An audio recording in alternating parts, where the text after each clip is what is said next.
Ukraine के विदेश मंत्री दिमित्रो कुलेबा ने शुक्रवार रात विदेश मंत्री जयशंकर से मुलाकात की। दोनों ने रूस-यूक्रेन जंग की शांतिपूर्ण हल निकालने पर चर्चा की। यूक्रेनी विदेश मंत्री कुलेबा 28 मार्च को 2 दिन के दौरे पर भारत आए थे। दूसरे दिन उन्होंने विदेश मंत्री जयशंकर और deputy national security adviser Vikram Misri से मुलाकात की।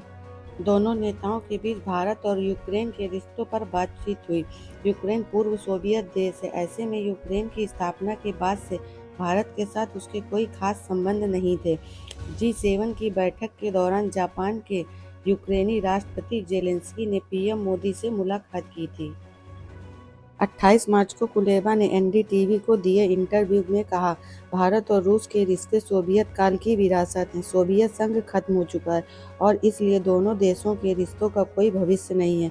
मेरा मानना है कि भारत और यूक्रेन के रिश्तों का बेहतर भविष्य हो सकता है। अगर भारत और रूस इतने करीब हैं तो वो इसका इस्तेमाल मॉस्को के व्यवहार पर असर डालने में कर सकते हैं। वैश्विक स्तर पर भारत की आवाज़ बेहद अहम है और यूक्रेन में शांति के लिए हमें उनकी ज़रूरत है। 2022 में बाली में हुई G20 समिट के दौरान यूक्रेन के राष्ट्रपति जेलेंस्की ने 10 पॉइंट का पीस प्लान किया।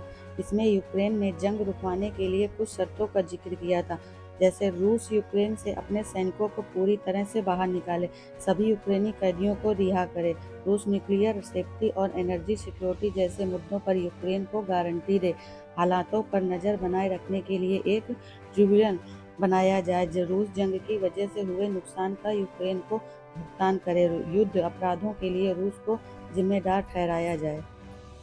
कुछ दिन पहले ही पीएम मोदी ने रूस के राष्ट्रपति पुतिन और यूक्रेन के राष्ट्रपति जेलेंस्की से फोन पर बात की थी। उन्होंने दोनों नेताओं के सामने जंग पर भारत का रुख दोहराते हुए कहा था कि कूटनीति और बातचीत के जरिए मसले का हल निकाला जाना चाहिए। भारत ने हमेशा से जंग जल्द खत्म करने और शांति का समर्थन किया है।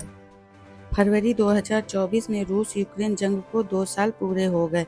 दोनों देश समझौते को तैयार नहीं है। यूक्रेन का कहना है कि जब तक रूस उसके राज्यों से कब्जा नहीं हटा लेता वो हमले जारी रखेगा, जबकि रूस यूक्रेनी राज्यों से कब्जा नहीं छोड़ना चाहता।